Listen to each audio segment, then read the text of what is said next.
asalaamaaleykum maa ngi leen di nuyu yéen ñëpp tey nag bis bu rëy la c'est le 11 décembre muy jouru anniversaire u kilifa gu yàlla tànn muy le président Macky Sall ku xam tuuti alxuraan xam tuuti l'islam di nga xam le 11 lu mu signifié mooy huwa bëgguma dugg ci détails yi nag mais dama leen bëggoon a waxal ne yàlla daf ñu may koo xam ne il fait partie des plus grands bâtisseurs contemporains d'Afrique moo taxoon bésu tey bi pour màggal ko pour sargal ko pour rendre ko hommage yu mu mérité ñu doon présenter Sénégalais yi mooy la cartographie de ses réalisations parce que dafa def loo xam ne de 2012 à 2024 presque dafa dimbale Sénégal si fànn yu bëree bari dimbale Sénégalais yëpp si fànn yëpp moo taxoon tey ñu leen doon présenter cartographie bu réalisation bii nii. maintenant li waral liggéey bi yëpp mu def ko li waral mu xamoon lan moo nekkoon soxlawu askan wi li waroon mu taxoon mu am données yëpp dafa jógoon mu wër Sénégal mu def presque 15000 villages yu Sénégal yëpp coono yi mu doon jànkoonteel won ko nekk population yi coono yooyu lañ doon jànkoonteel yim si njëkkoon a remarqué mooy que dañu amoon un pays enclavé pays bi enclavé nag mu xam ne lan moo ko enclavé mooy que su tawoon nit ñi duñu am fu ñu jaaree parce que Sénégal dafa nekk suuf bu baax dafa am ay yoonu ndox yu bëri yoonu ndox yooyu amuñu woon ay pont yu doon mën a permettre population yi ñu mën a voyager de ce fait am na ay villages yoo xam ne dinañ doon toog ñetti weer duñu tukki bi loolu weesoo mu remarqué waat si yoon yi mu doon jaar yoon yu bëri baaxul ou yoon yu bëri amuñu beneen bi mu remarqué waat ne nit ñi dañ doon toog quasiment pour ñu tukki d'extrême du pays de frontière ba Dakar presque dañ doon def ay 10 heures de temps am na foo xam ne sax dañ fa doon def ay ñeenti fan si carnet bu mu yoroon di noter li ko imam yi doon wax li ko chef de village yi doon wax li ko population yi doon wax li ko xale yi doon wax li ko jigéen yi doon wax yépp mu noter ko bi mu gagné réew mi en 2012 ci la commencé muy defar série de ponts yi léegi nag pont yooyu noonu moom mooy li si njëkk ma waxal leen defar na pont Ousmane Masseck Ndiaye bi ñu inauguré en 2019 defar na pont wu Rosso bi nga xam ne dañuy dimbale ñun ak Mauritanie nga xam ne dañu bokk ressources partagées yu bëri dañu bokk frontière bi benn ressource partagée la dañu bokk ay population même peuple bi de part et d'autre dañu bokk ay dëkk yu taxalantoo dañu bokk gaz bokk yëpp mu pour dem beeg dëkkalante bi gën a yomb mu defar pont wu Rosso bi c'est un pont d'une géostratégie phénoménale ñu jóge fa dem pont wu Fanay bi pont wu Ndioum pont wu Janga Edi bi pont wu Alwar xam nga côté Ila Morphil bi foofu tamit sur 100 kilomètres des fois pour jéggi woon waaye la tukki woon nit ñi dañ doon def 5 heures ba 6 heures tey ay 45 minutes lañ koy def pont bi moom moo tax pont de désenclavement wu Ila Morphil bi moo ko andi soo fa jógee nga ñëw ba Matam xoolal pont yi nekk Matam yoon am nañ pont wu Matam 1 am pont wu Matam 2 am pont wu Matam 3 am pont wu Ganguel am pont wu Wendu Bosse Yaabe yii yëpp c'est pour désenclaver le nord xam nga fleuve bu Sénégal bi ak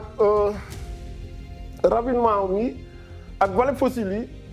moo taxoon su crue amoon waaye la mu taw nit ñi duñu woon mën a bouger te loolu da doon bloquer économie ku feebar da ngay am problème pour faju ku am ay soxla doo ko mën a doxi yooyu tey désenclavé nañ tout le nord ñu jóge nord bi ñëw dans la partie sud dans la partie sud-est par exemple soo xoolee Kédougou le pont de Kédougou bu ñuy inauguré en 2018 y a le pont de Fongolémi aussi bu ñu inauguré en 2018 soo fa jógee nga ñëw ci Kolda y a le pont de Kolda bu ñu inauguré en 2015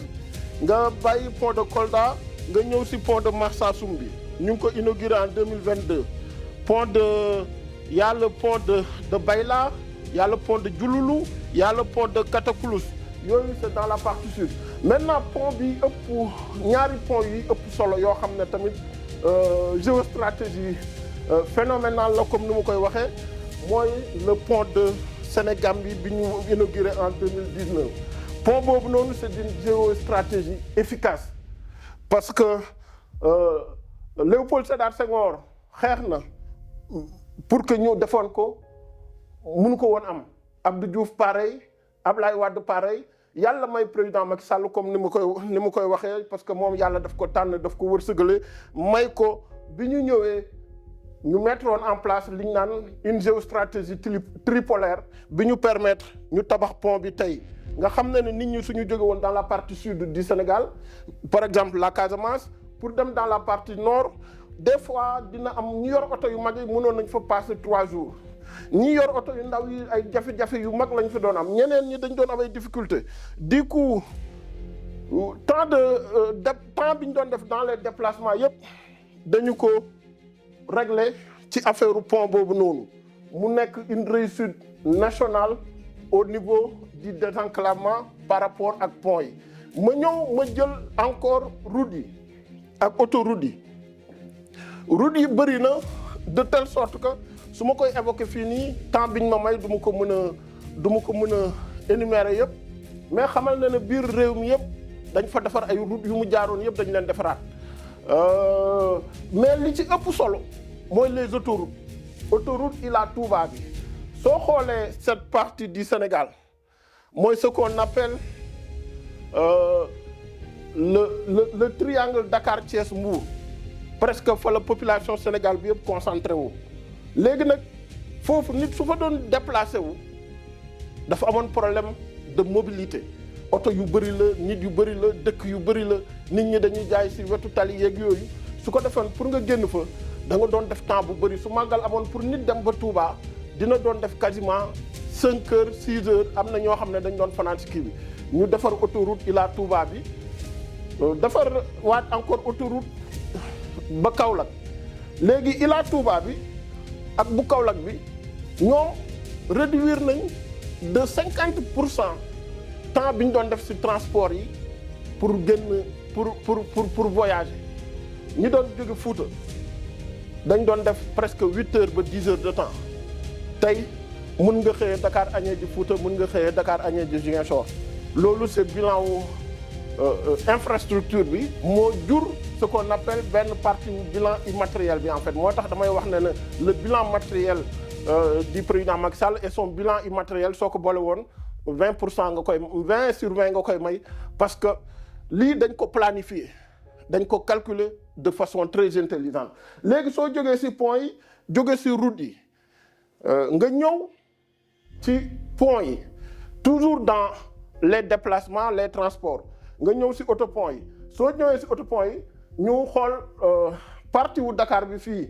comme dafa xawoon a tuuti pour defar fi élément yëpp ci la ñu jëlee Dakar ñu zoomé ko andi ko nii soo xoolee autopont yaa ngi nii autopont yi da nga gis autopont de l'émergence autopont de Cambérène autopont de Saint-Lazare autopont de Cité Keur Gorgui autopont de Liberté 6 autopont de Keur Massar mu ngi ne la autopont de Pikine autopont de Diamalaye autopont de Yoff autopont yi yëpp dafa yokk mobilité wu urbaine wu Dakar parce que Dakar embouteillage yeeg bouchon yeeg pollution yeeg agression yeeg insécurité yeeg yooyu yëpp su mobilité bi baaxul yooyu dafay yokk du coup ñu mettre en place cette intelligence de déplacement cette intelligence spatiale pour que ñu mën a aussi rendre Dakar accessible léegi soo fa jógee toujours dans l'amélioration de la mobilité si la ñu àndee le TER mu ngi jógee gaaru Dakar dem ba AIBD si distance bu gudd mais temps bu record parce que dara du ko arrêté soo fa jógaatee aussi tamit nga jëlaat le BRT mu ngi jógee moom tamit biir Dakar dem na ba Guédiawaye ce qui fait que ñaari axe yooyu yëpp dañ ko lijjanti tey andil ko Sénégal pour que nga xam ne na dinañ ko désenclaver complètement xam nga bi président Macky Sall demee woon ci biir réew mi yëpp di wër dañ ko doon wax chaque jour mënuñu déplacer wu yoon bi amul yoon yi amul ñu defar yoon yi defar pont yi defar autoroute yi biir Dakar aussi li doon andi problème déplacement yi ñu defar ko. toujours dans le désenclavement ñu jël aussi tamit defar ay aéroport yeggali AIBD bi nga xam ne président Abdoulaye Wade moo ko sumboon mu nekk aéroport bu rafet a rafet ñu ñëw yeggali ko defar ko ba mu bokk ci aéroport yi gën a rafet ci àdduna bi jaaree fa soo xoolee toujours ci carte bi ñu defar aéroport Saint-Louis bi defar aéroport Matam bi aéroport Kolda Kédougou bu aérodrome Sédhiou ñaari aéroport à Ziguinchor loolu yëpp mu ngi yokk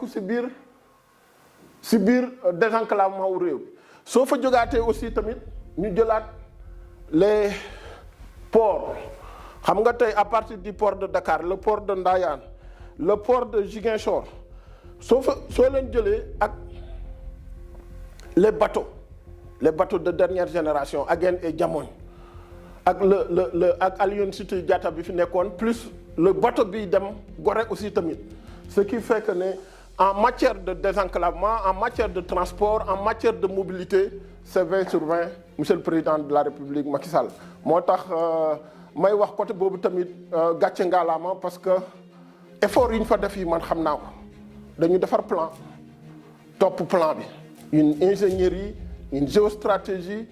tout lié au développement du Sénégal parce que lu ñu bëggoon mooy que d'ici 2035 fii Dubaï yi yegg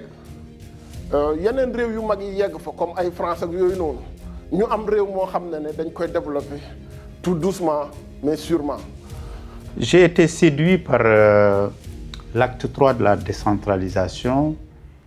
en ce qu'il a consacré la communalisation intégrale. Et on avait rayé du vocabulaire commune rurale, commune urbaine. Une espèce de résorption de la fracture territoriale. On a entendu beaucoup parler d'équité territoriale sous le président Macky Sall. Alors, c'est pas qu'une mutation institutionnelle, c'est aussi un accompagnement. Parce qu'il y avait le PNDL, il y avait l'ADM,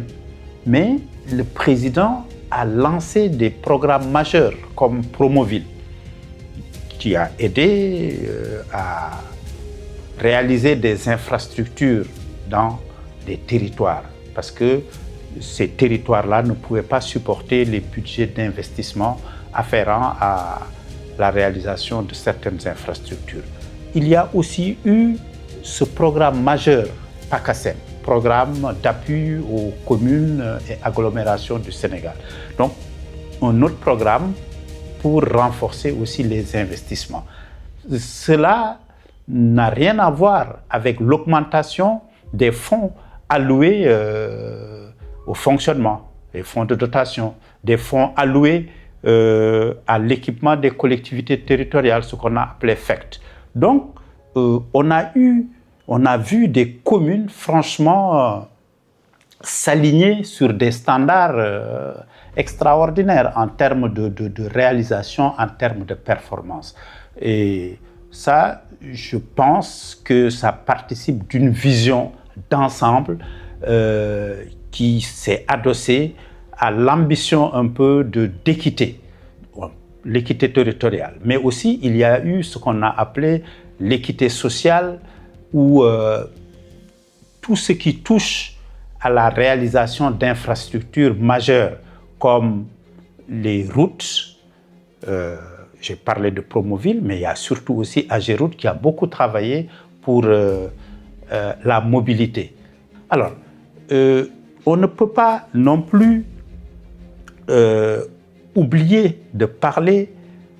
quand on fait référence à la mobilité, de ce grand projet de train express régional et de ce grand projet BRT, les bus rapides transit. Et le président avait l'habitude de dire que ce n'est pas le faire qui coûte cher, c'est ne pas le faire qui coûte cher. Et on a compris que ces différents programmes et ces différents projets ont permis d'améliorer la fluidité, parce qu'on avait vu aussi que les embouteillages nous coûtaient excessivement cher. Et le président vraiment s'est employé à résoudre cette question de mobilité, surtout entre la banlieue et le Grand Dakar, d'une certaine manière. Et donc, franchement, on peut dire que Macky Sall est un visionnaire. Il l'a été parce qu'il avait une vision pour son pays. Il a également cherché à rendre opérationnelle cette vision avec la mise en place ou l'élaboration du plan Sénégal émergent qui se déployait en différentes phases. Et donc, c'était un pragmatisme éclairé et qui a permis au Sénégal de faire des bonds extraordinaires en termes d'émergence. Et donc, je pense que c'est le lieu de saluer cette vision, c'est le lieu de saluer cette générosité pour son pays. Et j'en profite pour lui souhaiter bon anniversaire et lui souhaiter la meilleure des santé pour toujours servir le Sénégal, pour toujours servir l'Afrique et le monde. di ñëw tey nag di sargal koo xam ne muy le président Macky Sall en tant qu'élu local de la région de Kaolack ma mun a wax lu bëri loo xam ne def na ko Sénégal plus particulièrement nag dans ma région de Kaolack parce que région de Kaolack laa dëkk nekk fa élu local maire de la commune de Ndiafate depuis 2014 kon 2 ans après le président Macky Sall jël pouvoir kon man mun naa wax lu bëri si loo xam ne tey def na ko loo xam ne dama koo dund muy territorialisation des politiques publiques muy li nga xam ne tey dans la région de Kaolack xam dama ko doon wax naan dañoo buñ ko ne l'homme du PUDC rek doy na parce que président dafa ñëw indi un programme d'urgence boo xam ne nag loolu li ko waral parce que président Macky Sall dafa defoon le tour du Sénégal dem dans les coins les plus reculés fu ne mu xam métit ba fa nekk ñi am problème piste rurale ñi nga xam ne dañoo am problème ndox ñi nga xam ne dañoo am problème accès ñi nga xam ne mooy infrastructure sanitaire yi président Macky Sall ñëw def si lu rëy à travers le PUDC ñëw tey jigéen tey maa am na livre am bi bi muy def interview bi mu ngi wax si pilon pampan pilon boobu amatut dans le monde rural presque ça n'existe plus presque lu tax ndax le président Macky Sall PUDC bi dafa ñëw indi ay moulins presque village yu bëri mu équipé leen li nga xam ne moom mooy ay moulins à 1000 ba jigéen ñi tey defatuñ des kilomètres lañ daan def pour dem soq wala ñu dem woli loolu amatul. voilà bi ñu paree si désenclavement bi deuxième élément bi am importance bi nga xam ne président Macky Sall aussi bi mu doon dem tout le temps ak carnet bi da ko doon gis tous les jours ñu ko koy laaj moo nekkoon wàllu ndox bi wàllu eau bi l'eau potable ndox bi ñuy naan ndox bi ñuy sàmmee ndox bi ñuy bayee ci biir carnet bi village bu mu demoon comme mu dem Saare Koli ñu ne ko fii kat ñun si teen la ñu naanee mu dem Ribo ñu ne ko fii kat ñun si teen la ñu naanee dans la commune de Ribo mu dem si yeneen communes yi yeneen villages yi Ngayeen yooyu yëpp fu mu dem ñu ne ko fii kat ñun si ay teen la ñu naanee dañuy sonn te teen bi des fois mun nañ ko empoisonné dara mën na ci dugg et tout ça si la jëlee aussi tamit soo xoolee carte bi nii nga xool légende bi point yu bula yi mooy forage yi gis nga dëkk yi yëpp soo compter lii di nga fi compter plus de 300 forages léegi soo jëlee forage yi mu defaral dëkk yi yëpp parce que accès universel à l'eau potable la doon recherche fii soo jëlee loolu nga ñëwaat nga yokk ci le KMS 3 di jëlewaat ndox bi lac de Guiers yóbbu ko ba Dakar jaarale ko ay Thiès ak yooyu noonu yëpp mu nekk deuxième volet bi soo xaymawee tey ñi mu jox eau potable pour naan ëpp nañ 1 million de personnes loolu tamit prouesse majestueuse la moo tax aussi tamit wàllu boobu noonu ñu ngi wax ne voilà suñ doon noté le président Macky Sall si wàllu ndox bi 20 sur 20 lañ koy noté soo jógaatee foofu noonu nga yokkaat si aussi tamit li ñuy wax l'usine de dessalement soo xoolee fii nii au Mamel dañ ko yokkaatoon pour que le Sénégal dootul amati problème mu eau potable dans tout le pays léegi nag loolu lu muy indi dañuy dañuy dimbale par rapport à l'agriculture, par rapport à l'élevage, par rapport au ménage et tout ça, ñu am ndox bu doy bu set ndox de qualité parce que ndox c'est la source de vie. bokkoon na aussi tamit si prouesse yi may wax yi nga xam ne yu màgg-màgg la su ñu jógee si wàllu ndox bi wax naa yooyu noonu ma yokkaat si aussi tamit Promorène bi ak Préferlo bi. Promorène bi soo xoolee wetu Koungheul dans le département de Kaffrine Bois Boulongou dañu jël projet spécialement pour aménager ko pour nit ñi gën a mën a bay ñu mën a créer emploi aussi tamit soo jógewaatee foofu tamit Préferlo bi aussi tamit dañ koy xëcc yóbbu ko ba dans le Linguère pour développer le Ranérou Ferlo nga xam ne côté bétail beeg yooyu noonu yëpp dinañ mën a def sax culture fourragère côté boobu noonu am industrie qui tourne autour du fourrage nga xam ne aliment de bétail bi su demee ba mu yomb élevage bi dootul cher meew dina fi yomb boo xam ne dinañ ko mën a utiliser pour l'industrie viande dina fi yomb dootuñu importer ay nag ay xar ay bëy moo waraloon lii yëpp xam nga réew pour développer ko il faut que mu am ay articulation intelligente il faut nga articuler élevage agriculture démographie infrastructure transport yooyu noonu yëpp moo andi woon ñu am plan d'aménagement bi ñu am bi nga xam ne dañ ko boole ci biir PSE bi parce que PSE bi moom mooy yoonu yokkute bu ñu defaraat yoonu yokkute la ñu njëkkoon a taxawal bi ñu ñëwee ba am yeneen éléments complémentaires yi ñu transformer ko en PSE mu jural ñu projet yi yëpp.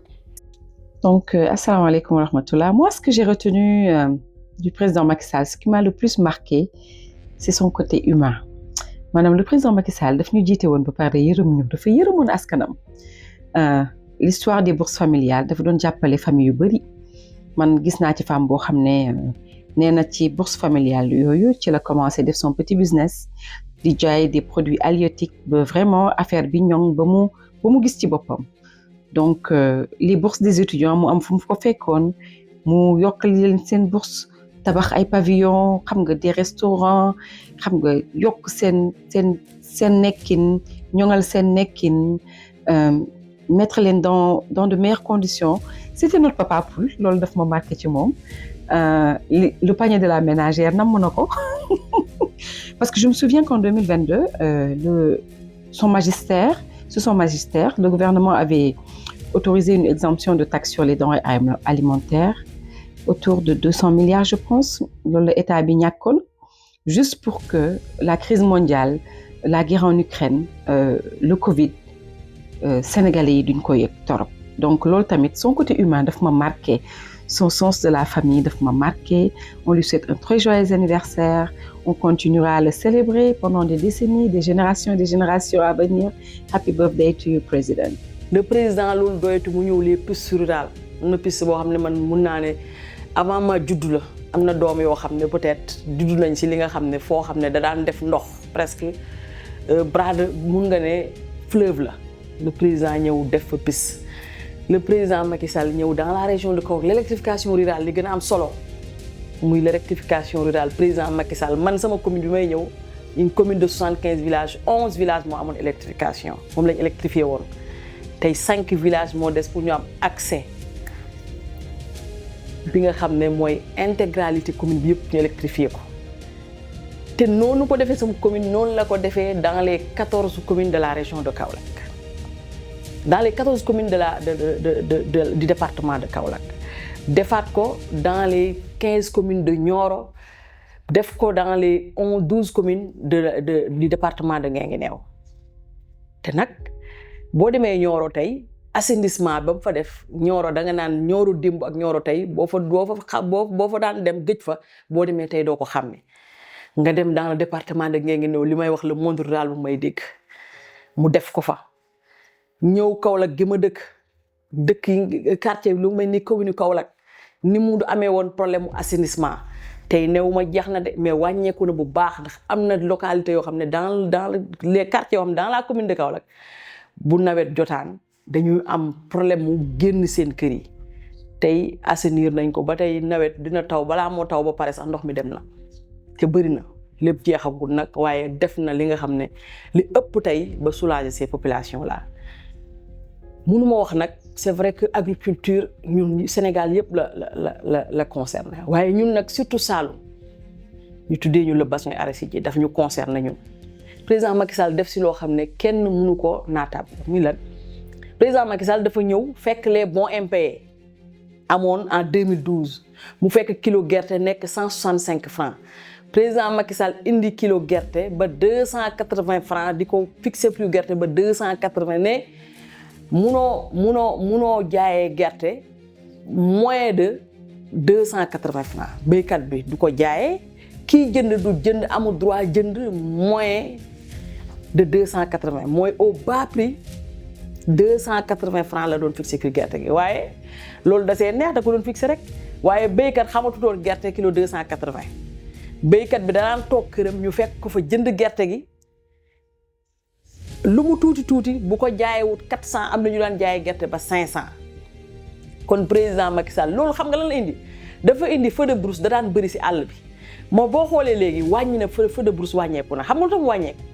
lakk-lakk yooyu lu tam wàññeeku feu de brousse ma wax ko sama ko Saloum yi mooy bu nawet buñ demaat ba yenn moment yi ngelaw yi day bëri de ce fait safara bu jàppee dafay bëri kër yoo xam ne da koy laal wàññeeku na ndax boo demee tey mënatoo xàmmee kër béykat bi ak kër fonctionnaire bi parce que ñu ngi tabaxi terrasse ñu ngi tabaxi ay néegi ay bâtiment en zinc kon loolu le président Macky Sall da ko defal le monde rural boo demee tey éleveurs yi tam élevage concerné wu ñun kese Sénégal yëpp waaye nag dañ si am part bu rëy le président fenn rek laa ko wax fi am solo parce que moment bi grippe du Rift bi mu bi am nii éradiqué woon nañ ko Sénégal parce que président Macky Sall daan def chaque année cheptel bi dañ leen daan vacciner wax dëgg yàlla amatut moo tax tey lii tey am jàngoro ji dugg Sénégal tey am jaar si loolu li nga xam ne suñu buggee wax tey li nga xam ne mooy wàllu jigéen ñi la césarienne tey jigéenu Sénégal yëpp la concerné waaye ñun le monde rural dañu see am part bu rëy parce que xam nañ ne néew doole gi suñu la ëppee woon président ñëw def gratuité de la césarienne jigéen du nekk si diggante di nga dem boo demee ba ñu war la defal césarienne di nga accoucher ñu defal la césarienne te doo fay 1 franc mu defati 0 gratuité des soins de 0 à 5 ans Sénégal yëpp la waaye ñun le monde rural surtout le Saloum bëri ñu néew doole président Macky Sall dafa mel ni ñun la ko defaloon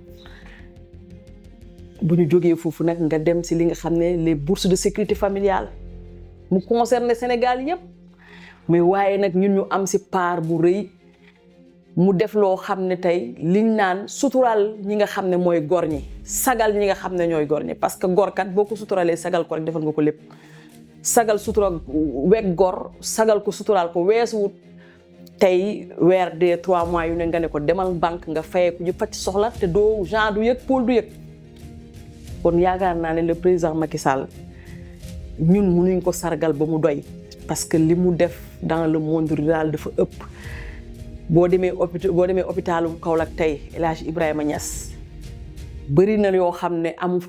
fa woon président Macky Sall ñëw def ko fa kon ñun président Macky Sall je pense que li mu def région de Kaolack yëpp buñ ko doon lim tey du ñu jeexal l'électrification rurale rek lay wax jox naa sama exemple commune noonu la nag commune yëpp nag ñëw indi les lampadaires solaires bu ko indee parce que pour sécurité li nga xam ne mooy le monde rural parce que xam nañ nawet nam daan mel ni mu dëkk yi daan lëndëmee même boo amaan courant ñun dañ daan toog ba yenn heures yi courant coupé léegi lampadaires solaires yi ñëw jël relais boobu tey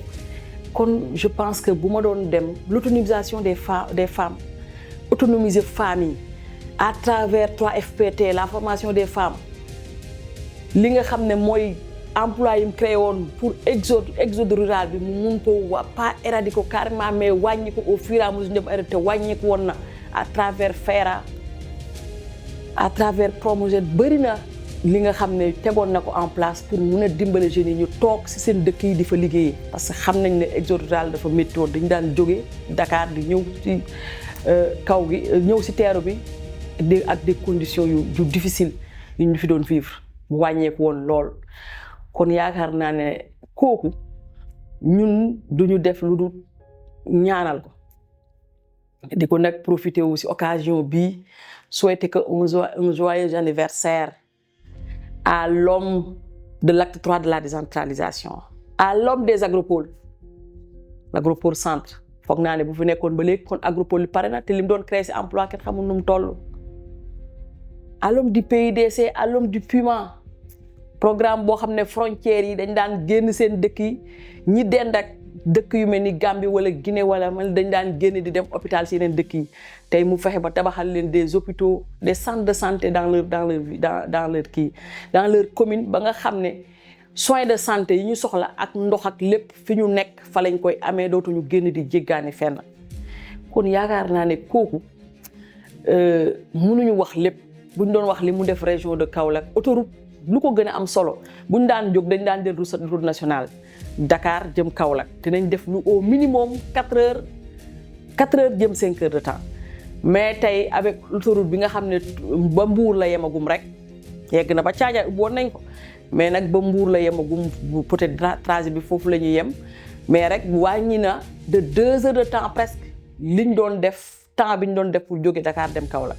parce que ñun xam nañ ko ay local lañ duñu toog dañuy def entre Dakar ak li nga xam ne moom mooy Saloum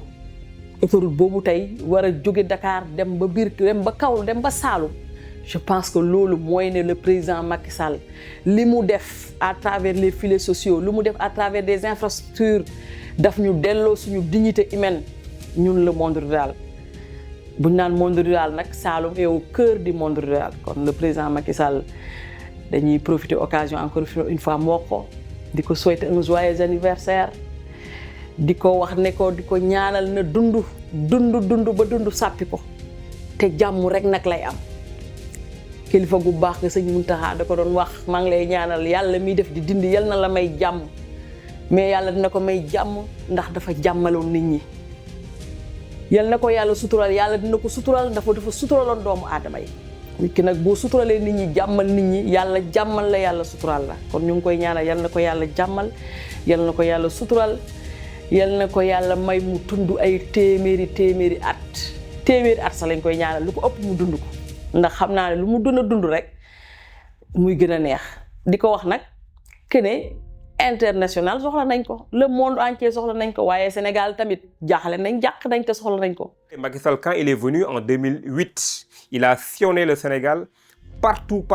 pour tâter voir de visu moom ci boppam mu xamal boppam quelles sont les problématiques yoo xam ni war na ko régler bu nekkee président moo tax ba mu ñëwee ça a été facile pour lui mu teg des programmes par exemple comme PUDC par exemple comme PUMA PUDC mooy programme d'urgence de développement communautaire ak PUMA mooy programme pour la modernisation des axes et territoires frontaliers et à partir de ñaar yooyu noonu ci la def ce qu'on appelle l'équité territoriale moom il a compris que pour développer le Sénégal il fallait mu am équité territoriale donc réalisation yemul Dakar mais aussi bien dans le Fouta je vous donne l'exemple de l'île à Morphil un exemple patent il y a ce qu'on appelle le désenclavement de l'île à Morphil Macky Sall il est venu fekk benn île boo xam ni pendant des décennies et des décennies amul woon électricité pendant des décennies et des décennies amul woon ay routes je me rappelle booy dem benn localité bu ñu naan Demet à 18 kilomètres de Dodel tu faisais presque 4 heures de temps minimum et je n'exagère pas 4 heures de temps minimum parce que da ngay jël charrette nga jéggi ñaari dex mais moom ba mu ñëwee il a compris tout cela ak désenclavement bi nga xam sur plus de 300 400 voire même 500 kilomètres de désenclavement aujourd'hui de Ndioum jusqu'à Demet 58 kilomètres tu fais moins de 30 ou bien moins de 45 minutes nga egg à Demet ou bien à Ndioum alors que pour 4 heures de temps pour 18 kilomètres tu faisais 4 heures de temps et ça c'est un impact beneen impact bi mu indi mooy lan au-delà de cette réalisation il a compris quoi que su ma réaliser lii nii au-delà de la facilitation aller et retour bi dafay tax le potentiel hydro-agricole bi nga xam ne nekk na fa population yi dinañ gën a mën a bay li ñuy bay gën ko mën a acheminer très rapidement crue bi bu ñëwee inondation du leen sonal beneen bi mooy no bu leen désenclaver c'est une question de souveraineté parce que tout simplement bu daan am ndox population yooyu noonu Mauritanie la ñuy gën a jege sax ils se sentaient plus mauritaniens que sénégalais donc en grosso modo loolu daal laa xam ne loo xam ne c'est concret Macky Sall il a réalisé te boo demee au niveau du Fouta te ni mu ko defee au niveau du Fouta noonu la ko defee ci yeneen dëkk yëpp à savoir Casamance, dans le sud, etc. On a vu aussi le désenclavement de tous les ponts yoo xam ne def na ko au Sénégal te loolu ce sont des réalisations yoo xam ne c'est concret te jusqu'à présent am na impact sur les populations te dina gën a am aussi impact sur l'avenir du Sénégal. dëkk yu président demoon yëpp aussi nit ñi dañ ko doon wax ne dañu am problème mu sécurité des fois dañuy ñëw attaquer leen des fois y a ce qu'on appelle les vols de bétail et tout ça si la ñuy jëloon aussi tamit mu yóbbu si dëkk yëpp commune yëpp soit police soit commune urbaine yëpp presque dafa defar ay police commissariat de police commune rurale yëpp presque dañ fa def ay gendarmerie soo xoolee légende bii nii soo gisee si ñii nii bii gendarmerie ou brigade de caserne ou escadron de surveillance et d'intervention am na yoo xam ne aussi tamit ay camp de gendarmerie la comme ay Koungheul et tout ça soo xoolee soo demee soo ñëwee Koupantoum am na Koungheul am na Malem Hodar cela veut dire que dëkk yi ngay gis yi yëpp ay Linguère Ranérou yëpp dañ fa yóbbu la gendarmerie fi nga xam ne amu fa woon quasiment pour que dëkk bi yëpp mu am sécurité ça aussi effort yu bëri la maa ngi leen di conseiller ngeen xool carte bi parce que su ma commencé di lim village par village commune par commune du ñu am temps comme dañu wax ne nañu def le tout ba présenter Sénégalais yi ce que le président Macky Sall a fait man dama leen ko bëggoon a won carrément voilà gis nga des camps militaires ba Kidira ba Koungheul et tout ça moom moo nekk loo xam ne ak renforcer l'armée à tous les niveaux et dans tous les domaines moo tax ngay gis li nga gis nii yëpp léegi tamit volet boobu tamit toujours ci volet sécurité bi soo xoolee am na yenn dëkk yoo xam ne tamit dañ doon dem ñu wax ne woy ñun suñu jàppee sàcc wala suñu jàppee nit bu def dara dañ koy yóbbu à des centaines voire plus de 200-300 kilomètres pour yóbbu ko foofu jàppee nit Koungheul par exemple moom ak Dakar mu nekk 300 kilomètres ñu yóbbu ko ba Dakar ba Rebeuss ci la ñu defaree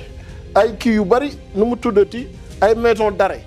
am na ay maison d'arrêt yu bari yoo xam ne dañ ko defar soo xoolee ay mag de Louga yeeg nu mu tuddati ay Saint-Louis yeeg yi yëpp c'est des choses yoo xam ne dañ ko defaraat et tout ça rentre dans le volet de la sécurité aussi et de la justice bi aussi tamit soo xoolee ay dañu defar ay tribunaux de grande instance des tribunaux d'instance et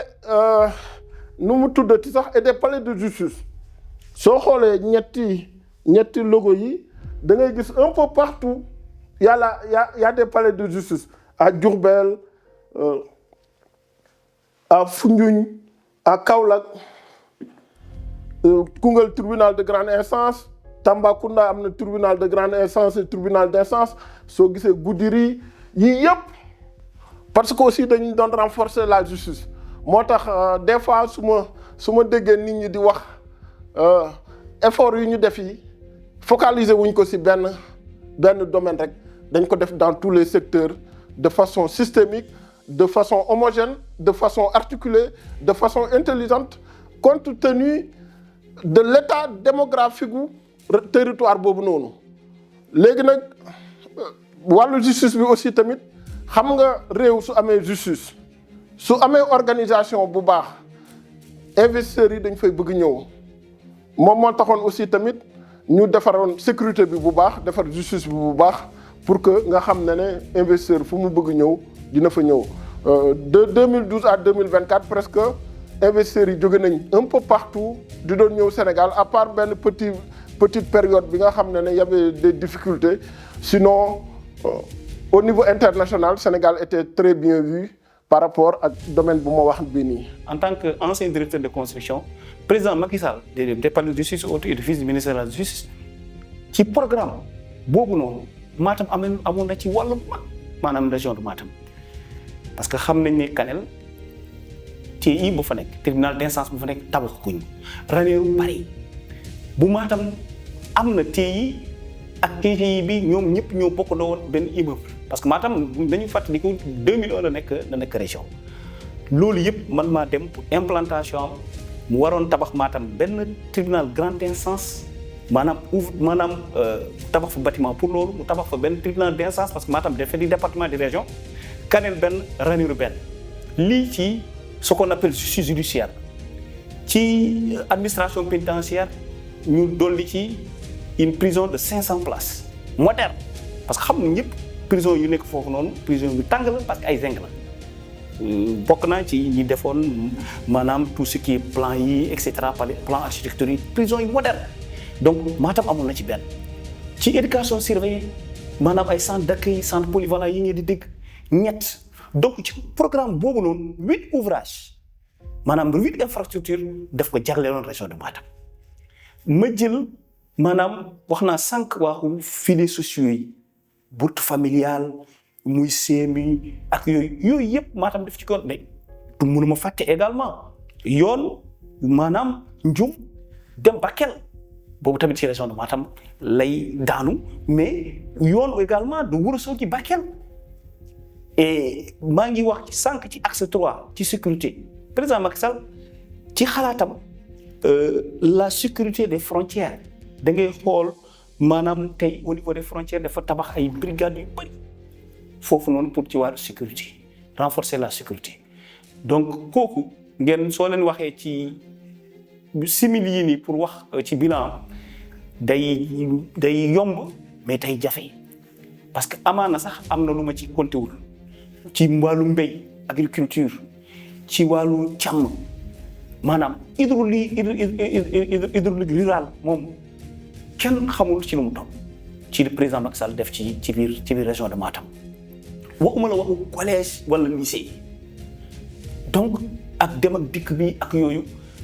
mu gën a yomb trop tey dem Fuuta yomb lool tey en 3 heures 4 heures de temps yaa ngi Matam parce que autoroute Ila Touba bi ñu ngi koy wax mën nañ ko dugal ci loo xamante ni ci réalisation président Macky Sall pour région de Matam bon simili yi ñoo xaw a gàtt pour wax ci cet homme là maanaam pour wax ko ni d'abord ñun man namm nañ ko ça fait 2 ans ñu ngi fêté 11 décembre te moom nekkul fii ci réew mi waaye na xam ne c'est l'homme le plus présent aujourd'hui ci Sénégal parce que ku yeewu ñun dañu fier ci moom ku yeewu dégg sénégalais yi di wax ne ak sénégalaises yi di wax ne président Macky Sall namm nañ la tey bu ñu déggee parce que ñun jógaguñ waaye ñuy jóg tey mooy marchand ambulant yi muy xale yi maa ngi dégg tey étudiants yi ndeysaan di démb di kii noonu ñun namm nañu président Macky Sall ñu yokkoon suñu bourse wàññi suñu coût de service donc kooku noonu bu la ñu waxee ñu wax ci anniversaire am dafay fekk dafay nekk lu neex suñu parce que c'est koo xamante ni rusloo wuñu c'est un homme dont on est très fier liggéey kenn du laaj seen président Macky Sall lan lañ fi def parce que forum lu mu def moo lay xool doo yaa koy xool de lu président Macky Sall def moo lay xool donc maa ngi koy souhaiter joyeux anniversaire moom ak soxnam Adja Marème parce que couple la ku souhaiter président Macky Sall joyeux anniversaire wala nga souhaiter Adja Marème joyeux anniversaire du ma nag pare ci loolu waxuma tuuti ci pulaar emin ñaagono président Macky Sall Allah yalla hokkuma juutde balɗe wonɗude battane minen o hersinani min président Macky Sall hersinani min emin mbiyamo yen jurmo wuuri te kadi Allah waɗa o arta ɗo e leydi he e jaam e cellal par ce que ɓeeɗo hannde wonɓe ɗo bonni leydi nana jogori bonni économie min kulini ganduɗa hoore maɗa woto hade men 2029 goɗɗum kewɗo e leydi he kono yo andu Sénégal ala ko ɓuri mo te min ngala jobdi makko te minen kadi ɓe o yadanno taw tan ko haalde gonga minen hersinani min emin jogui fierté mawɗo e yaadude makko o anda kadi minen so Allah jaaɓi eminen hande caggal makko eminen yeeso makko eminen sara makko yo andir noon par ce que ko neɗɗo momin jogui fierté mawɗo monsieur le président joyeux anniversaire ko julfuɓe mbiyata ko bisbu delusi mo neex normalement sinno ko sago jamen taw min sarma kono mi sikku ɗum ɗo ma yone en attendant ko min jiima on jarama no feewi mu ñëw si wàllu électrification bi si wàllu énergie bi comme wax naa si justice bi mu ñëwaat si énergie bi c'est vrai que si énergie bi laa waroon a commencer sax parce qu'en 2012 bi président Macky Sall di ñëw presque dañu doon am ay coupures courant ba mu amoon ce qu'on appelle des émeutes de l'électricité ñu ñëw bi ñu ñëwee mu comprendre na ne lii c'est quelque chose à régler très rapidement moo taxoon ñu tripler quantité mégawatts yu ñu amoon yi nombre de mégawatts yu ñu amoon yi dañ ko tripler soo xoolee la cartographie da ngay gis ne am nañ centrale éolienne de Taïba Ndiaye am nañ centrale solaire de Mérina Ndakhar am nañ centrale photovoltaïque de Santhiou Mékhé soo xoolee am na centrale solaire soo jaar ci autoroute bi di nga ko gis bu nekk côté Malicounda ak Diass ak côté infrastructure yu bari yoo xam ne dañ ko doon def dañuy jël centrale solaire def à côté loolu tamit da ngay gisaat ne am na yeneen yoo xam ne tamit dañ ko par rapport à l'électrification rurale soo xoolee da ngay gis ne voilà un peu partout même dans le quasiment dans le Ferlo soo gisee da ngay gis un peu partout village yëpp dañu leen électrifier léegi nga jóge foofu noonu nga xoolaat centrale yi nga xam ne hydroélectrique la ak yeneen centrale yi ñu def yëpp moom moo tax tey Sénégal courant bi coupé tul dañ ko régler de façon définitive c'est vrai que am nañ pétrole ak gaz dinaa fa yegg si après mais soo xoolee carte bi rek nga xool THT yëpp président Macky Sall moo ko def parce que carte bii nii dañu jël carte zéro ñu këpp ci li mu defar yëpp y compris yi nga xam ne daf leen rénover et tout ça malgré que bëriwuñu mais li mu def 2012 ba 2021 non 2012 ba 2024 li mu defar yëpp la ñu jël ñu def ko fii nii mu régler aussi tamit problème mu électricité bi Senelec mi doon am ay difficultés dem ba nekk une société boo xam ne dafa commencer jaay électricité à l'extérieur loolu moo nekkoon wàllu électricité bi léegi nag ñu ñëwaat si beneen domaine muy domaine jeunesse ak sport dama leen di boole ñoom ñaar soo xoolaatee carte bi nga xool ci légende bi président lu mu njëkk a commencé mooy lu mu def mooy dem defaral jeunes yi des infrastructures de dernière génération soo xoolee stade Ablaye Wade mu ngi nii mu nekk une grosse fierté nationale voire africaine stade bi mën nañ fi sax jouer finale coupe du monde bokk na ci stade yi gën a rafet ci àdduna bi da ngay dem ci réew yu développé yu bari doo ko fa fekk stade bi bokk na sax li tax aussi tamit ñu jox ñu JOJ yi les Jeux olympiques de la jeunesse yi nga xam ne Sénégal dina ko organiser très bientôt loolu yëpp bokk na ci le fait que le président Macky Sall mu defar infrastructure yi Sénégal de façon intelligente bien répartie au niveau spatial bien équilibré et bien organisé léegi soo jógee ci stade boobu noonu gis nga Dakar Arena gis nga nu mu tuddati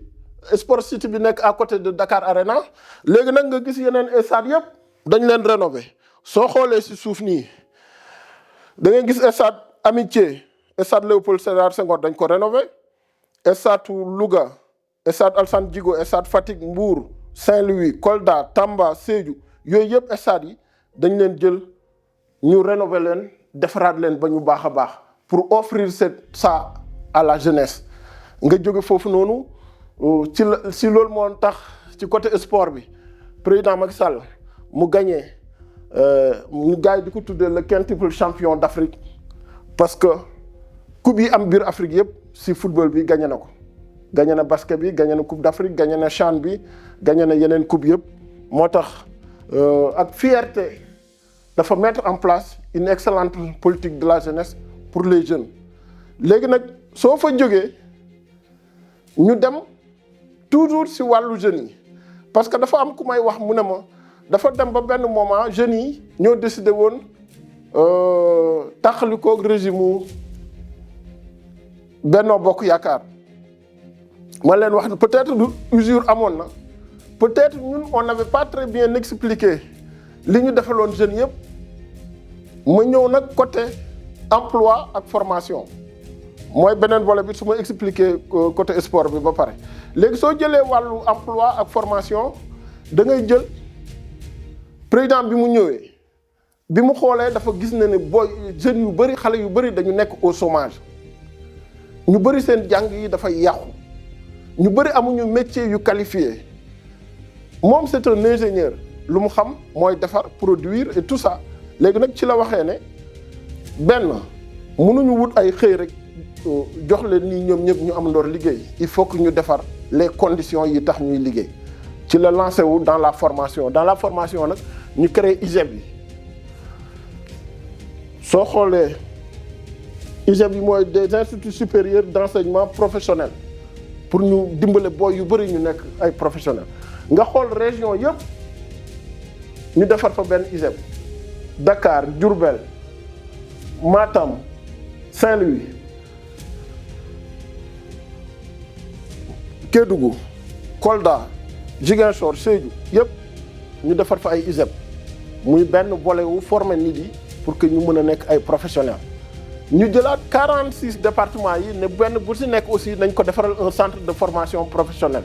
loolu aussi tamit mu bokkaat ci benn volet bu am importance par rapport à la formation léegi suñu bi ñu fa jógee ñu créé waat aussi tamit ce qu'on appelle des lycées techniques soo ñëwee nga xool c'est vrai que lycée Sandiara bi yéexoon na pare mais l'objectif c'était de faire de telle sorte que ñu defaraat aussi tamit ay lycées techniques un peu partout par rapport aux ressources par rapport ak démographie bi par rapport ak marché bu Sénégal bi am pour que nit ñi gën a qualifié wu léegi bi ñu jógee woon foofu noonu am na benn programme boo xam ne moom mooy le programme bii doon permettre Sénégal mu industrialiser wu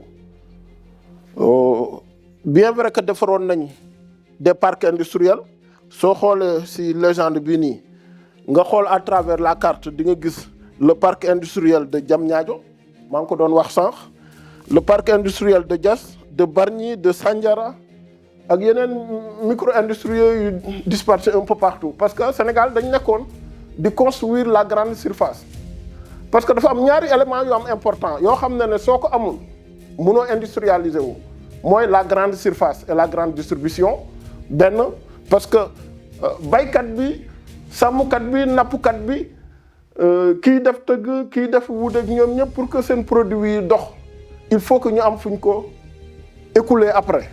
te fu ñu ko écouler mooy fi ñuy wax les grandes surfaces léegi nag ci la ñu waxoon nañu andi benn grande surface bu mag boo xam ne c'est connu en France au Maroc un peu partout muy Auchan ñu ne woon suñu fexe ba yóbbu ko dans les 557 communes dinañu permettre nit ñi dem transformer seen produit yóbbu ko fa ñu jaay ko su ko defee ñu commencer construire benn tissu industriel buy permettre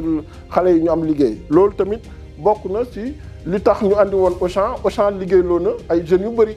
président yërëm bu mu yërëm xale yi aussi tamit taxoon na projet yi ñu defar yi yëpp mu créé ci li ñuy wax xëyu ndaw yi parce que c'était important nee na ñu ngi defar benn programme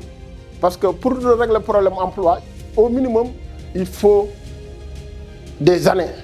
parce que da ngay teg ay structures yu bëri teg formation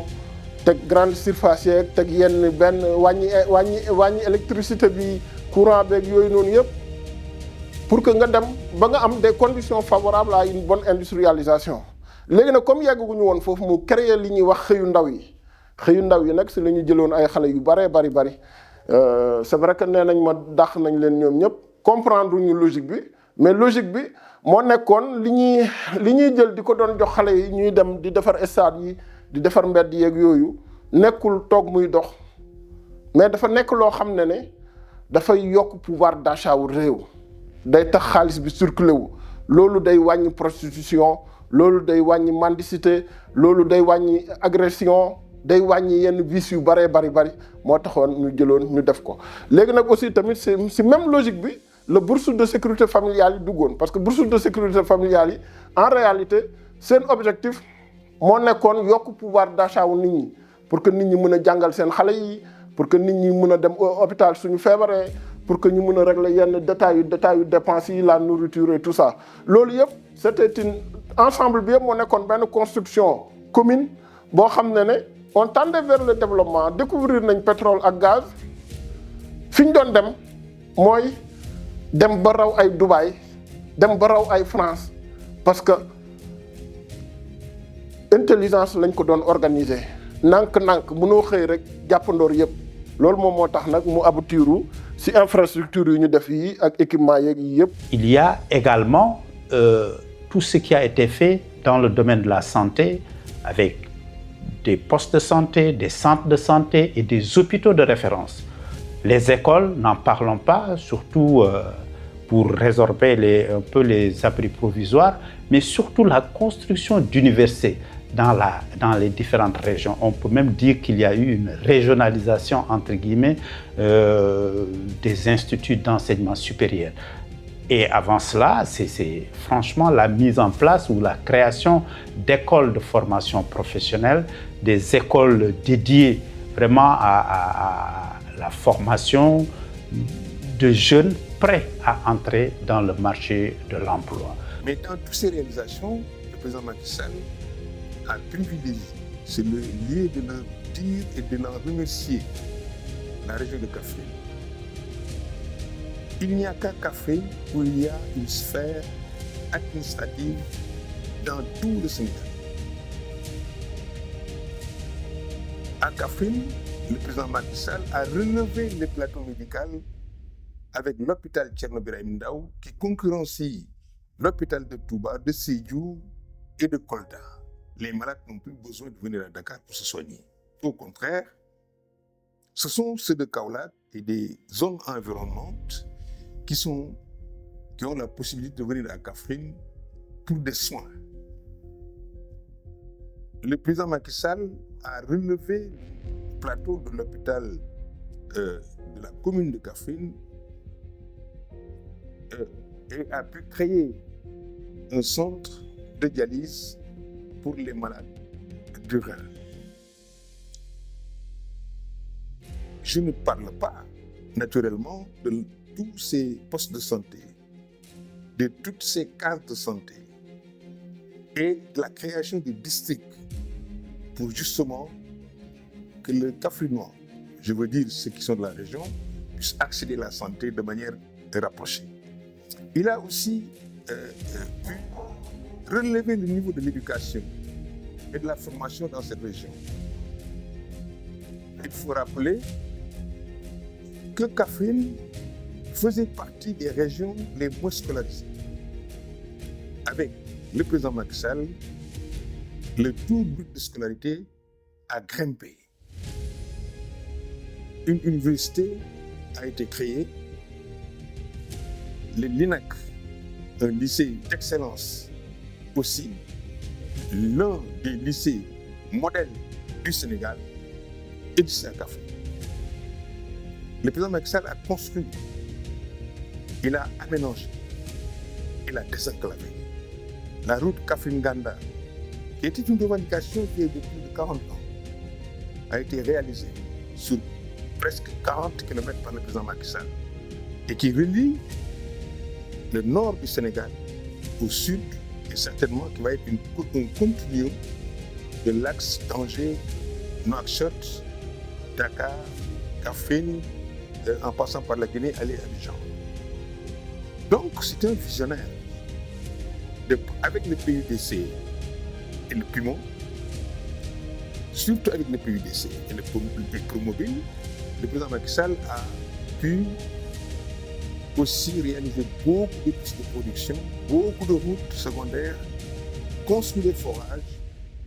équiper les femmes d'instruments pour alléger leurs travaux, mais surtout soutenu les couches faibles avec les bourses familiales et élargi les bases de la CMU. Kaffrine remercie le président Macky Sall pour tout ce qu'il a pu faire pour cette région qu'il porte au cœur. Il nous le rappelle tout le temps. Il ne sait même pas pourquoi il a autant de sympathie à Kaffrine plus qu'à Fatick, sa région natale. Mais ce qui est extraordinaire, c'est que, et ça l'histoire le retiendra, avant que la région de Kaffrine soit créée en 2008, c'est le président Macky Sall qui a été à l'initiative de la création du département de Koungheul. Pour vous dire que depuis très longtemps, même quand il était avec le président Abdoulaye Wade, il avait une vision claire de Kaffrine, il avait une ambition noble pour Kaffrine, et Kaffrine devrait le lui rendre encore davantage bien. Voilà donc cet homme qui fête aujourd'hui son anniversaire. 1961-2025, c'est 64 ans d'une vie remplie. Nous ne pouvons que nous souhaiter un joyeux anniversaire et qu'on puisse prier Allah, qui est le maître du monde, qui est le maître du décret, qu'il puisse le récompenser après tout ce qu'il a fait pour son pays et pour l'Afrique et pour le monde. La consécration universelle, en étant le secrétaire général des Nations Unies, ce serait un pas supplémentaire à son curriculum si bien rempli. Le Sénégal ne s'emporterait que mieux, l'Afrique aussi, et les relations internationales, le multilatéralisme en gagnerait. Ce n'est pas vouloir l'éloigner de notre pays que l'on lui souhaite, mais c'est simplement parce que nous pensons qu'à l'heure actuelle, c'est le meilleur candidat possible des nations pour diriger la communauté internationale. Macky, merci. Bon anniversaire, chers amis, chers amis, et vous savez très bien que ça me porte au cœur. Fekkeel déwén, dundal ba dund sa kër. C'est yàlla nay baawaan en bonne santé, avec ta famille réunie, mais surtout avec ton grand parti qui prend encore des couleurs par une renaissance que tu as bien choisie. Vivement que tu puisses apporter à ces jeunes qui ont cru en toi l'espoir de la renaissance de la paix encore au pouvoir. Jërëjëf. Une très belle opportunité, une belle occasion m'est offerte de parler d'un ami, d'un bon ami, qui fut président de la République de ce pays, le Sénégal. Et cette occasion, c'est son anniversaire, ce 11 décembre prochain. Je disais opportunité parce que beaucoup de choses nous ont liés, surtout concernant les événements de Casamance. Il m'avait sollicité dans le cadre d'un groupe pour justement aider à régler le problème, le groupe de réflexion pour la paix en Casamance. Il m'avait donc sollicité de voir comment on pouvait lui apporter un appui pour que la paix revienne définitivement en Casamance. Et ce qu'il a fait pour cela mérite vraiment que cette occasion d'anniversaire soit prise pour témoigner de ce rôle important que le président Macky Sall a joué pour que la paix revienne en Casamance. Cela sur le plan social, sur le plan de la situation qu'on vit et qu'on a vécue. Et grâce à lui, je pense que nous avons fait un grand pas vers la paix en Casamance. Alors quand j'entends parfois des gens dire que oui, le président Macky Sall n'a rien fait en Casamance, ça me fait mal au cœur. Le président en Casamance n'aime pas les Casamancés, n'aime pas les Diola. Ça c'est vraiment, ça doit lui faire mal au cœur. Et nous qui avons collaboré, travaillé avec lui, ça nous fait mal. Ça c'est sur le plan social, relationnel. Dire ça de lui, je pense que l'occasion m'est donnée aujourd'hui de dire ce n'est pas fait, ce n'est pas lui rendre justice, ce n'est pas lui rendre hommage. Or, je saisis moi cette occasion d'anniversaire pour vraiment témoigner que cette affirmation n'est pas du tout juste pour nous qui l'avons côtoyé dans la recherche de la paix en Casamance. Sur le plan économique, il n'y a pas besoin de photos. Ce qu'il a fait comme infrastructure en Casamance, moi j'ai été dans plusieurs gouvernements. Je peux dire aujourd'hui que je fais partie des plus anciens dans le gouvernement. Moi, j'ai fait 22 ans ministre dans différents ministères depuis Senghor. Bien sûr, Abdou Diouf, ce sont des personnes remarquables avec lesquelles j'ai collaboré. Je n'ai pas été ministre de Macky Sall, mais ce que nous avons fait ensemble pour ce pays mérite quand même que je saisisse cette occasion pour lui rendre cet hommage. Sur le plan économique, tous les Casamançais, sur le plan infrastructure, les ponts, les routes, etc., je crois que dire qu'Abdou Diouf n'a rien fait en Casamance, ce n'est pas juste. Moi, je dis que sur le plan des infrastructures routières, les ponts et autres, j'ai rarement vu des réalisations aussi importantes que celles que nous vivons aujourd'hui. Donc, c'est l'occasion pour moi d'abord de lui dire merci, mais également de lui rappeler que le groupe de réflexion pour la paix en Casamance, qu'il a soutenu, qu'il a aidé, est toujours là. Que les Casamançais n'oublieront pas non plus les Casamançais reconnaissants. Et je pense qu'avec moi, ils vont saisir cette occasion d'anniversaire pour lui souhaiter joyeux anniversaire d'abord, et également longue vie pour lui. Et rendre également, sans oublier, hommage à son épouse, c'est une occasion qui a beaucoup aidé le groupe de réflexion pour la paix et qui a beaucoup soutenu les blessés, les handicapés, les victimes de ce conflit en Casamance. Je pense que cela mérite que je puisse le dire à cette occasion,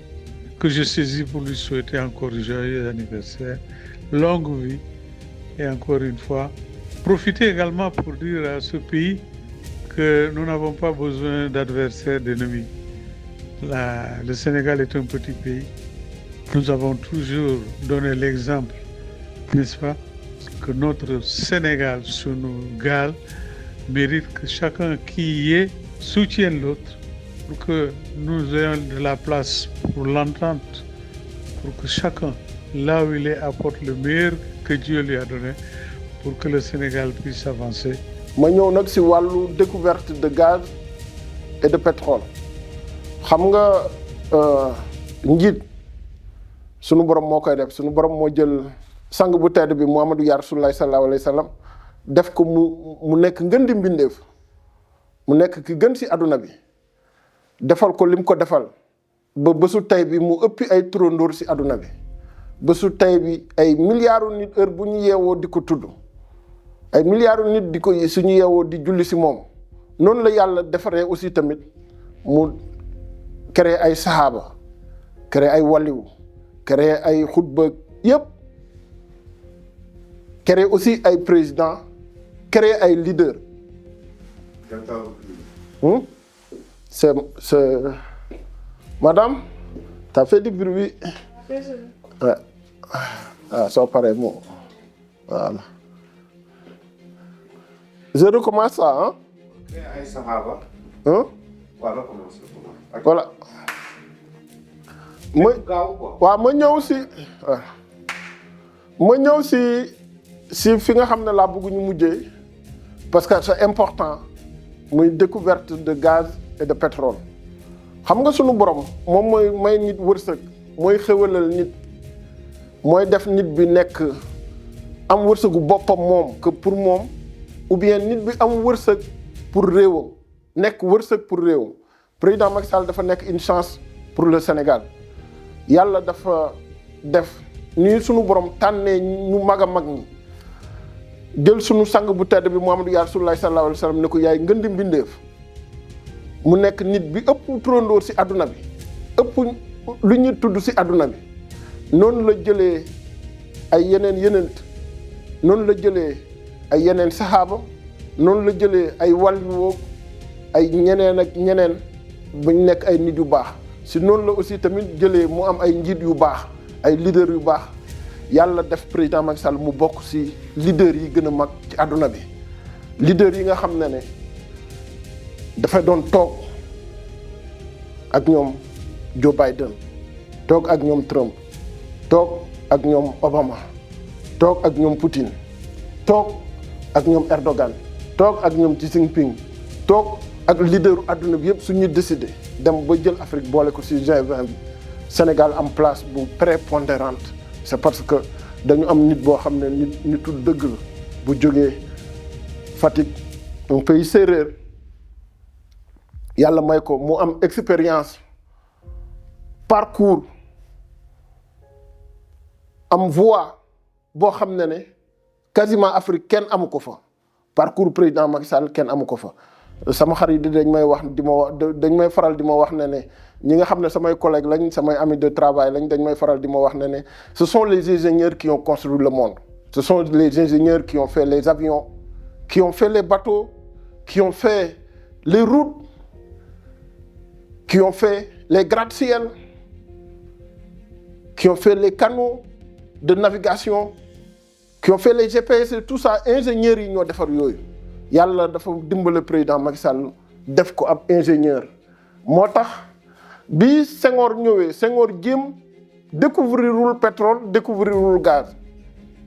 Abdou Diouf ñëw découvrirul pétrole découvrirul gaz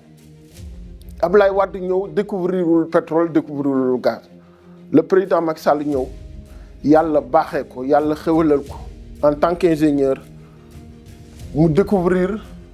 soo gisee lii gaz offshore bu Saint-Louis la bi Kayar profond la ci biir Sangomar aussi yàlla may ko mu découvrir fi à la fois gaz ak pétrole lii yàlla moom la ko jegle may ko mu nekk loo xam ne c'est une ressource géostratégique boo xam ne Sénégal fii la war a jaaree développé wu ba faw yàlla dimbali ko mu nekk nit bu bëgg Sénégal nit boo xam ne mu ngi doon defar ay infrastructure di defar ay équipement am ay partenaires am yëpp mais jëlul gaz bi mu tayle ko pour leb loolu rek je pense que ne Sénégal yëpp waroon nañ jóg tàcc ko teral ko mu def ay intelligence yoo xam ne parce que ñi découvrir gaz bi ay milliards la ñu dépensé pour dem jëli gaz bi ñooñu il faut que ñu jot seen xaalis d'abord loolu yëpp moom mu def ci ay intelligence yoo xam ne dina permettre tey su ñooñu demee ba commencé dugg ci seen fonds yi Sénégal mën ci am lu bari loo xam ne dinañu mën a permettre ñu industrialiser réew mi ci domaine yëpp moom moo taxoon nag ma doon wax kilifa gi yàlla may Sénégal muy le président Macky Sall mu nekk mu dem jóge di local ñëw au niveau national ba tey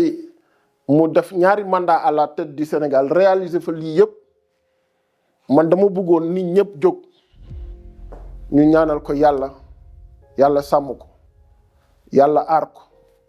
yàlla taxawu ko taxawu njabootam sunu borom taxawu ko taxawu jabaram Marème Faye Sall sunu borom may ko kattan yu mu continuer di dimbale Afrique yu mu continuer di dimbale Sénégal yu mu continuer di dimbale adduna bi parce que dafa ci am ñoo xam ne sunu borom mooy def ñu nekk ay nit yoo xam ne lu ñu bëgg sunu borom defal leen ko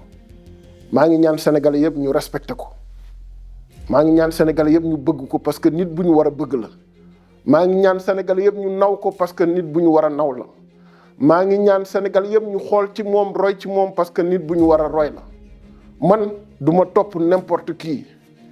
su ma jógee ma topp ko su ma jógee ma bëgg ko su ma jógee ma ànd ak moom c'est parce que li leader di am di leader di nekk di bëgg sa réew di jullite wax ji bëriwul kenn du ko waxuloo dëgg parce que nekkul nit buy wax kenn du ko wax ne yàqkat nga parce que nekkul nit buy yàq c'est un républicain bi république bi nekkee ci ay difficultés il a tenu bon maa ngi dégg ay nit di bëgg a tilimal ay daram di wax ay waxu nit yu moor ci nguuram soo gisee président yi gën a rëy si adduna bi yi ñuy gën a yi ñëpp di wax ne kii président bu baax la bu kii la soo demee seen nguur pour défendre seen république. Poutine am na nit yu bëri yu dee si nguuram pour mu défendre la république de la Russie. Erdogan c'est pareil, en Chine c'est pareil, partout en France c'est pas partout dans le monde ku jóg di attaquer république day taxaw. moo taxoon ma bëggoon ñu xoolee waat président Macky Sall bëtu le plus grand bâtisseur d'Afrique parce que li mu def ñu bëri defuñu ko. bëgguma nit ñi di ko xoolee bët bu ñaaw di ko xoolee leneen li mu defal Sénégal waxuma ne du fi amaat mais du fi yombaat parce que moom yàlla may na ko wërsëg yàlla may na ko nit ñi yàlla may na ko international bi yàlla may na ko ku toog ak moom 2 minutes da nga koy respecter ndax xam-xamam ndax jubam ndax dalam ndax prospective bi muy dégager moom espoir bu muy dégager nit bu baax bu muy dégager moo tax maa ngi koy ñaanal yàlla na ko yàlla may gudd fan yàlla na ko yàlla may wér yàlla na ko yàlla sàmm carte bi ngeen di gis nii li fi nekk yëpp président Macky Sall moo ko def. Excellence maa ngi lay souhaiter un très bon anniversaire si sama biir xol laa ko tibbee parce que man dama laa bëgg parce que xam naa ne nit bu baax nga xam naa ne defaral nga Sénégal yëpp xam naa ne defaral nga Afrique yëpp xam naa ne yaa ngi defaral adduna bi parce que li nga def yëpp man mënuma toog di ko wax mais damaa fekkee pendant 12 ans nga jiite Sénégal pendant 12 ans nelawuloo pendant 12 bonnes années yoo xam ne sa préoccupation yëpp moo nekkoon bi ngay wër village yi benn par benn la nit ñi doon wax amuñu forage nga bind ko dëkk bi amul forage amuñu centre de santé nga bind ko dëkk bi amuñu centre amuñu hôpital amuñu école nga bind ko amuñu yoon nga bind ko bi nga ñëwee yàlla may la nga defar ko lii yëpp muy carte bii nii yëpp yow lii moo nekkoon sa préoccupation moo tax man ma lay ñaanal yàlla may la gudd fan yàlla may la wér nga continuer di servir le Sénégal nga continuer di servir l'Afrique nga continuer di servir adduna bi. Excellence, joyeux anniversaire yàlla na la yàlla sàmm yàlla may la gudd fan yàlla may la wér. nekkuma sëriñ nag mais dinaa la ñaanal parce que sama papa am na ay ñaan yu ma bàyyi woon. auzu billahi mina seytaani rajim bismillahi rahmani rahim alhamdulillahi rabbil alamin arrahmani rahim maliki yawmi din iyyaka na'budu wa iyyaka nasta'in ihdina siratal mustaqim siratal ladzina an'amta alayhim ghayril maghdubi alayhim waladdallin amin sallallahu ala muhammadin allahumma afini fi badani allahumma afini fi sam'i allahumma afini fi basari la ilaha illa anta wa rafa'na makana aliyan allahumma inni a'udhu bi wajhika al-karimi wa kalimatika at-tammati min sharri ma anta ahizun bi nasiyatihi allahumma anta taksifu wal mahrama wal mahzama allahumma la yuzamu junduka wala yuhlafu wahduka la yanfu zal jaddi minkal jaddu subhanaka allahumma wa bihamdika allahumma salli ala sayidina muhammadil fatihi lima khuliqa wal khatimi lima sabaqa nasibil bil haqqi wal hadi ila siratikal mustaqim wala alihi qadari wa miqdaril azim inna allaha wa malaikatahu yusallu ala nabi ya ayyuhallazina amanu sallu ala alihi wa sahbihi wa sallimu taslima sallallahu ta'ala ala alihi wa sahbihi wa sallimu taslima subhana rabbika rabbil amma yasifuna wa salamun fid dunya wa salamun fil akhirah wa salaamun alal mursalin walhamdulillahi rabbil alamin. Président yàlla na la yàlla may gudd fan yow ak sa soxna ak say doom yàlla na leen yàlla sàmm yàlla na leen yàlla aar yàlla na leen yàlla lax fu yàq yeggul maa ngi la koy ñaanal di ko ñaanal Adja Marème Faye di ko ñaanal sa njaboot gi yëpp ak sa collaborateur yëpp ak ñi la bëgg yëpp yàlla defal la ko si barke yonent yàlla moo di yàlla sallallahu alayhi wa sallam.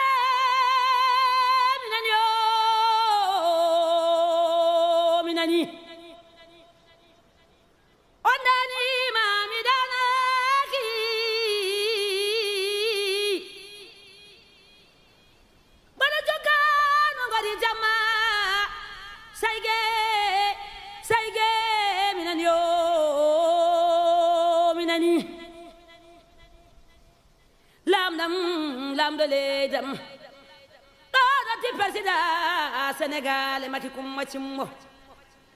ɗo noddi maki Amadou Boudi Abdoul ɗo noddi gorko mo ndulumaji dembe funeɓe ɗo ɗono di sugalaba juuɗe bobo jam jamanu ceganagel ceganeji kangene ŋaccira yonte mi wimamaki a kumba cimbo so allah salila wor say say uddata a so allah ubbi foyde say say ñifata balle mo allah walli dañon wune jingane mo allah jingani dañon wune mo allah jingani tampani on wani maki mo kumba cimbo yumma wela kosame kumba cimbo mi wimamaki so maɓe ɓe junni tono ɓe ganda dono dañama mi wima yalla ya wurta mo gurdam ma ne waɗi nafoore mi nawmandulumaji demɓe funeɓe maki kumba cimbo ɗon nawon mami sadel ɗon gaddumaɓe sadel ko sare mama maɗa beñam ɗon tawnomi nena maɗa e cauli ɗon gaddamma me wudduru rewen jayɓe ɗon ko sare mama maɗa ɗon gardane sadel ko sare mama maɗa gaddane somona dande maayo ɗon deyi ko sare mama ma gardane guiƴilone taray wuuro kodi ko sare mama maɗa ɗon na woni wuuro kumba cimbo yumma wela kosame kumba cimbo ɗon woni taray wuuro koɗi wima laamima yo ceddam laamima ɗon gadanali wuure keɗele ɗon ko sare mama maɗa maki kumba cimbo ɗon de gardane donde cammalle pili base jaare mappe keɗele sarfay gunga ngaranji a farali ɗon woni pili base jaarem ko sare mama maɗa ɗon garme e joworre o ɗon toyni joworre o garme e joro worgo wuuro ɓe ñu ganna sammade moɗo paɗo ko ceɗɗamo saɗaka ñalange ɗon ko sare mama maɗa e maki kumba cimbo mi wima ɓeñam yo ndeke ɓeñam laamima mi yettiri yallah o foy sénégal yetti yallah e maki hani no garɗa ko aditi hande e jo hani no garɗa ko aditi hande sénégal koye ganna sénégal haari